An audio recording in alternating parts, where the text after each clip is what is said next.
The Workers' Party announces that there will be no by-election in SENGKANG GRC following the resignation of Raeesah Khan. What should you do if you encounter a peacock? Well, investigations are underway after a young girl was attacked by one. And with the discovery of a new COVID-19 variant, how and when should you plan for your next trip? That's in this week's Travel Picks.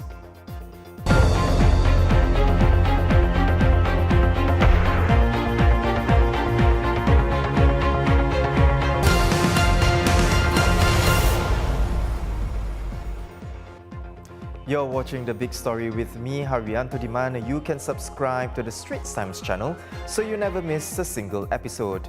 There will be no by-election in SENGKANG GRC following the resignation of former Workers' Party MP Raeesah Khan.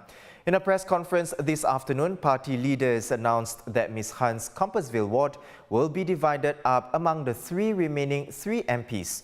Ms. He Ting Ru, Associate Professor James Lim, and Mr. Louis Chua. Now, they will continue to serve the constituency. WP Vice Chairman Faisal Manap, who is an MP for Aljunied GRC, will serve as an advisor to the SENGKANG team. Workers' Party leaders also revealed they were told by Raeesah Khan that she had lied in Parliament about a week after she made false statements about a sexual assault case in a speech on August 3rd. But the party leaders decided to give her time to deal with the matter because she had also told them she had been a sexual assault victim herself and had not told her family about it. Let's discuss this further with the Straits Times' senior political correspondent Tham Yuen-C. Welcome back to the show, Yuen-C. Yuen-C, several questions needed to be addressed at the press conference, the first being whether there would be a by-election. How did the Workers' Party explain their decision to not have one, and where does it leave SENGKANG GRC? Hi, Haryanto. So the Workers' Party chairman, Sylvia Lim, was unequivocal in affirming that Workers' Party will stay on in SENGKANG GRC. So the 3 remaining MPs will not step down to trigger a by-election. The party's position, and one shared by the PAP also, is that there's no legal requirement for a by-election with 1 MP leaving. Plus, Ms. Lim said the voters of SENGKANG gave the party a mandate to represent them, and the party will see this through for the rest of the term. So what they have done is divide up the areas that used to be under Ms. Raeesah Khan among the 3 remaining MPs. That means SENGKANG GRC will now have 3 instead of 4 wards. Unlike electoral boundaries, which are fixed before every election, how MPs divvy up the wards within each constituency is up to them. That means Ms. He Ting Ru, Mr. Louis Chua, and Associate Professor James Lim, who are the 3 remaining MPs, they will now have to take on a bigger load. And they were there at the press conference today. They promised that there would be no disruption to services.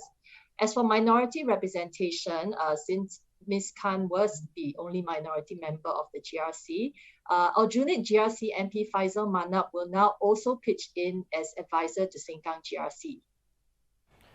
Yuen-C, during the press conference, which you attended as well earlier at the HQ, WP Chief Pritam Singh revealed that Raeesah Khan confessed to party leaders she had lied in Parliament in August.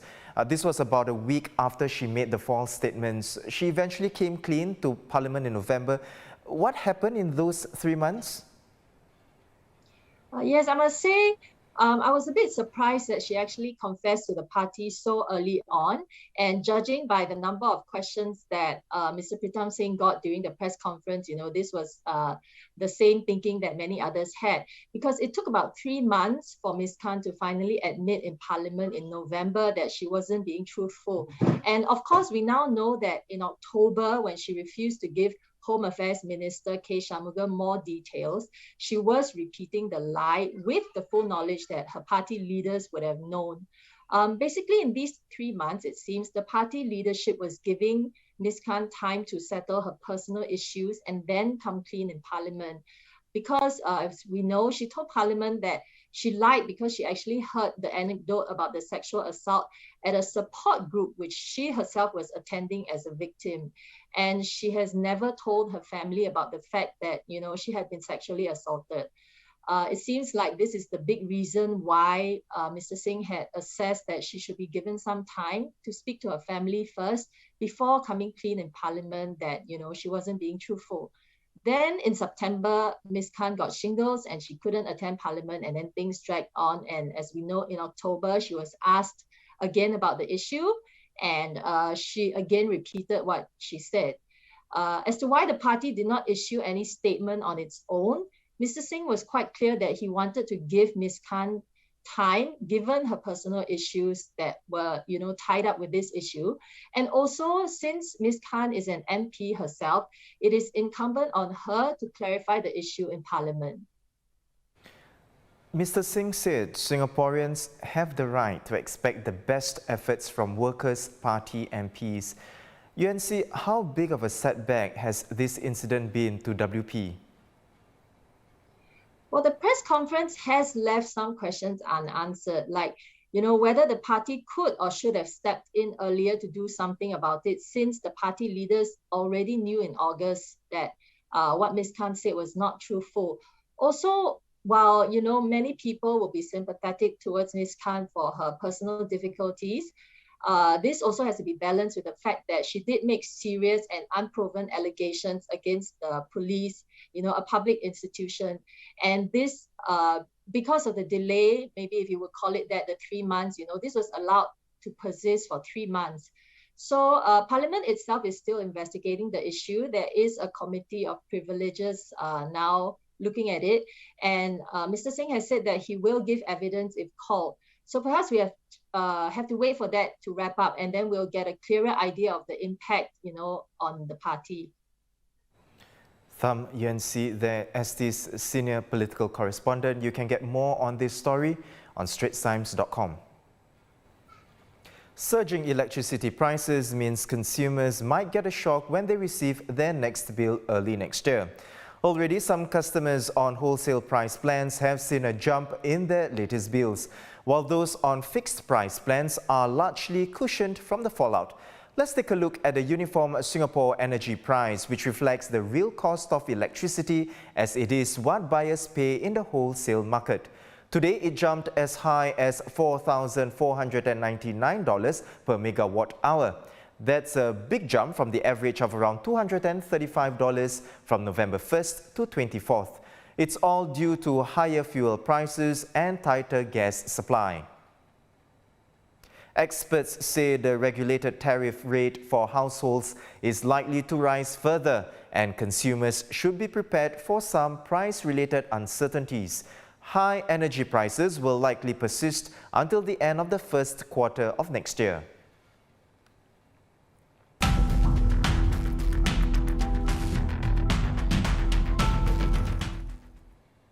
Findings from a new study show that the poor and the elderly in Singapore are most likely to feel uneasy about the country's decision to live with COVID-19. The research by the Institute of Policy Studies released today looks at people's attitudes towards living with the virus and builds on the findings of an earlier IPS study. Now, some key findings. 40% of older people, those 60 years old and up, were less confident about social activities like dining out and taking public transport, compared with 25% of those between 21 and 29 years old. Meanwhile, 63% of those with lower incomes, earning less than $3,000 a month, were not confident of leisure travel to countries with low case numbers. This is compared with 43% of those earning $6,000 and above. The study also found that support for vaccination is still high. 7 in 10 people agreeing that vaccines should be made compulsory for all citizens and long-term residents, while 9 in 10 agreed that annual booster shots were important to reduce the risk of infection. As the world gears up to battle the new Omicron variant, Australia's chief medical officer says it may not be deadlier than other strains. Professor Paul Kelly says it is something Australia is watching closely and that the cases are not severe. We have no information at this stage that that is the case. In fact, the opposite may well be true. Of the over 300 cases that have now been diagnosed in many countries, they have all been very mild or, in fact, have no symptoms at all. Professor Kelly adds that there is no evidence to suggest that existing vaccines are not effective against the Omicron variant. Most of the infected cases had been inoculated and they have not had severe disease. Over in South Korea, with the daily infections hit a fresh high of 5,266 cases, quarantine exemptions for fully vaccinated inbound travelers will stop for 2 weeks. A 10-day quarantine is now required for all travelers starting tomorrow. The country has also confirmed its first 5 cases of the Omicron variant, which includes a fully vaccinated couple from Nigeria. Meanwhile, on the established vaccinated travel lane between Singapore and South Korea, Singapore Airlines saying there is currently no change to the VTL services to the country. SIA will provide an update to customers once they have more information from the Korean authorities. Indonesia too is tightening border curbs in a bid to limit the spread of the new variant. Jakarta extending mandatory quarantine for travelers from 7 days to 10, and travel to Indonesia from 11 countries, including South Africa, Botswana and Nigeria, will not be allowed except for returning Indonesians who will be subject to 14 days of isolation.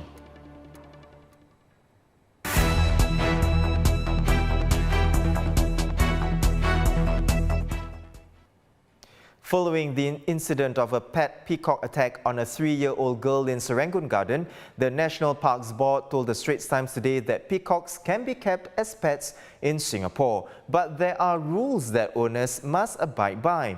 Rules like only up to 10 of such non-commercial poultry can be kept as pets, including chickens, ducks, turkeys, swans and of course peacocks.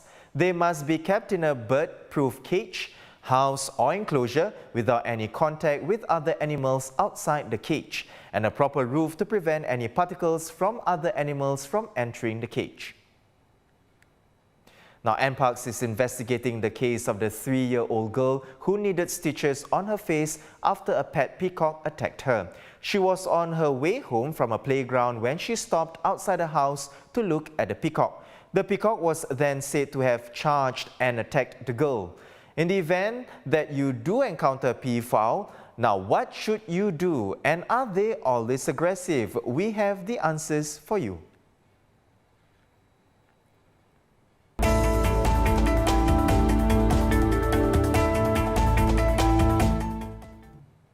First up, do peafowl attack only young children? Well, most peafowl attacks recorded have been on young children, although one attack on an adult resulted in his death. In June 2015, the Associated Press reported that a 3-year-old boy needed 14 stitches after being attacked by a peacock at the Louisiana Purchase Gardens and Zoo. And the attack on an adult in 1997 involved a 30-year-old man who was feeding his family's 4 caged peacocks in Thailand when one clawed his head. Scans revealed a blood clot in his brain. Next up, why and when do peafowl attack?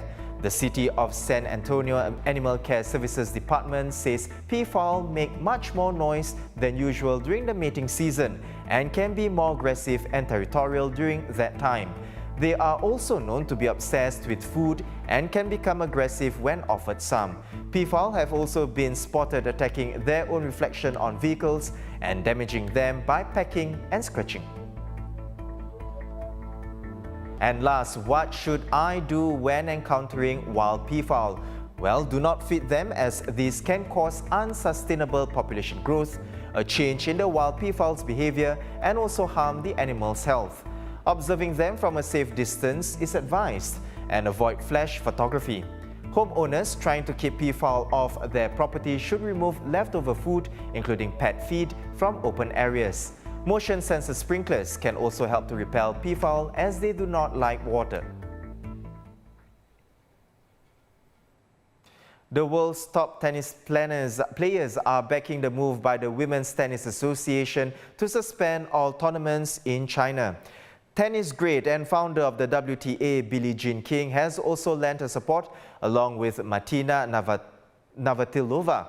The WTA's decision is due to concerns about the well-being of former doubles world number 1 Peng Shuai and the safety of other players.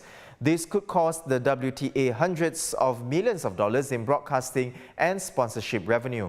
It had 11 planned events in China this year before COVID-19 forced them to be relocated or cancelled.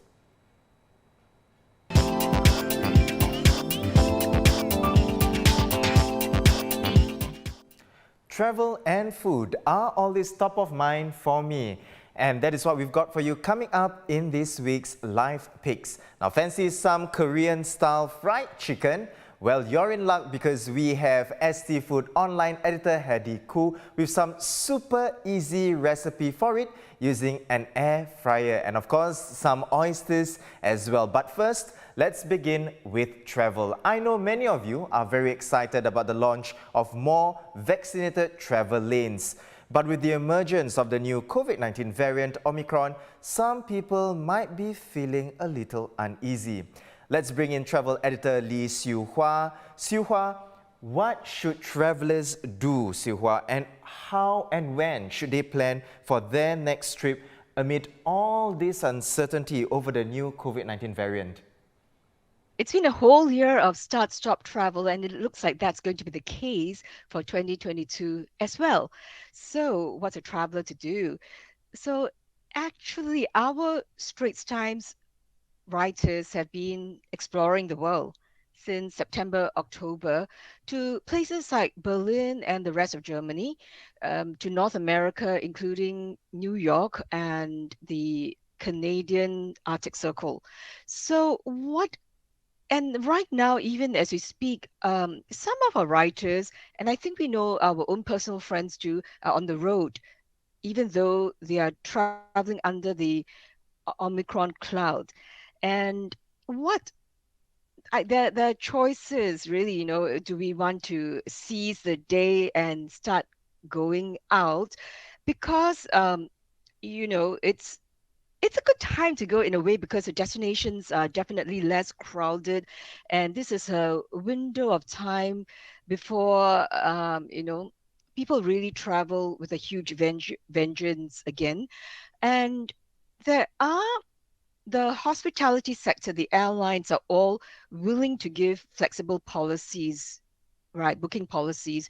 So we can plan and then unplan and it's still okay. But we know that travel is also very costly and uncertain with the COVID-19 tests, with travel insurance doubling or tripling. So I think it's also perfectly okay to wait until it feels safer. For some people, they want to be significantly safer, and that's really cool also. Actually, there are really no right or wrong decisions, mainly an educated choice. And the question about how and when to go, ultimately, I guess it depends on our own bandwidth, our own desire to go or not to go. And for our live microsite, we have started a new category called VTL, Where to Go. So it's got lots of explainers that hit on the questions of when to go or how to go. And also there are destinations that, inspirational, because right now the world of travelers, we are in either a planning or dreaming mode. And so our live site, our travel site has a story too about Cambodia, chic Cambodia, and the VTL is going to be established in mid-December. So take a look. Let's talk about Singapore's upcoming VTL with Cambodia. I've never been, but Siem Reap is definitely high on my list of places to visit, Siu Hua. And it seems there's much more to it than just the majestic ruins of Angkor Wat. Tell us more.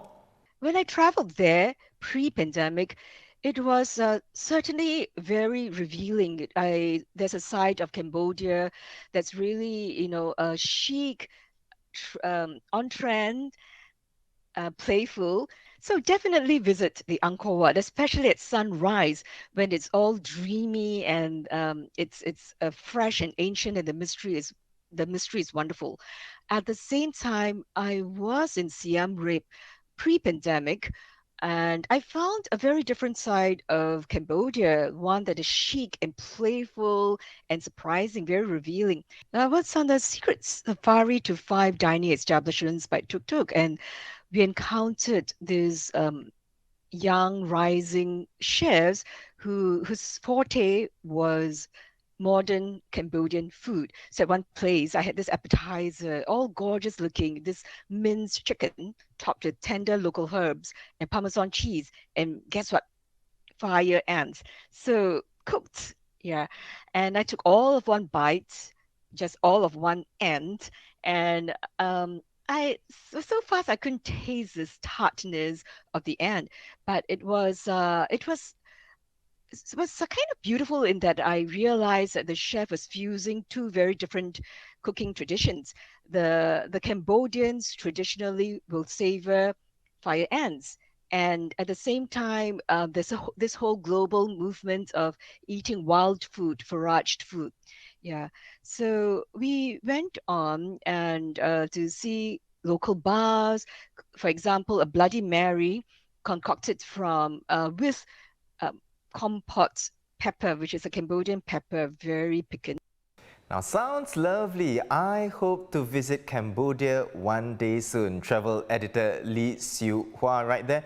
Now, about that Korean-style fried chicken air fryer recipe you need to try. ST Food online editor Hedy Koo joins us.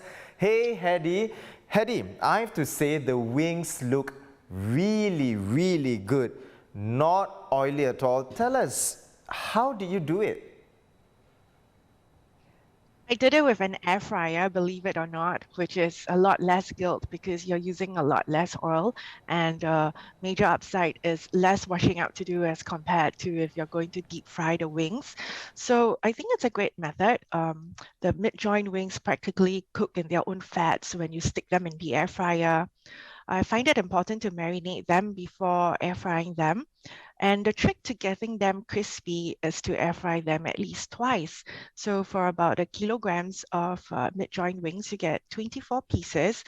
I like to deep fry them all at one go because I'm quite impatient. So I do it for about 24 minutes, but every 10 minutes you got to take the basket out, give them a good shake to make sure, you know, they get cooked more evenly. And then you fry them a second round in small batches of about 8 wings each, depending on how large your air fryer basket is. For mine, they can only take 8. And after that, I put everything back in the air fryer basket and let them air fry for a third time while I prepare the yangnyeom sauce, which is really quick to prepare. You just, stick a Korean red chili paste, tomato sauce, a little bit of soy sauce, brown sugar, and a little bit of vinegar. Bring it to a simmering boil, and then put it into a mixing bowl, toss the wings, and you're ready to dig in and watch your favorite K-drama while eating them. I will take note of that multiple steps of air frying 3 times you mentioned. Now, Hedy, Yeah. on your other recipe looks more fancy, and I'm excited for that because I'm a huge fan of seafood. Tell us more about the oysters. Yeah, oysters on half shells always look posh, and I think it's a handy recipe to have around this one, which is basically oysters air fried with mentaiko sauce as a topping.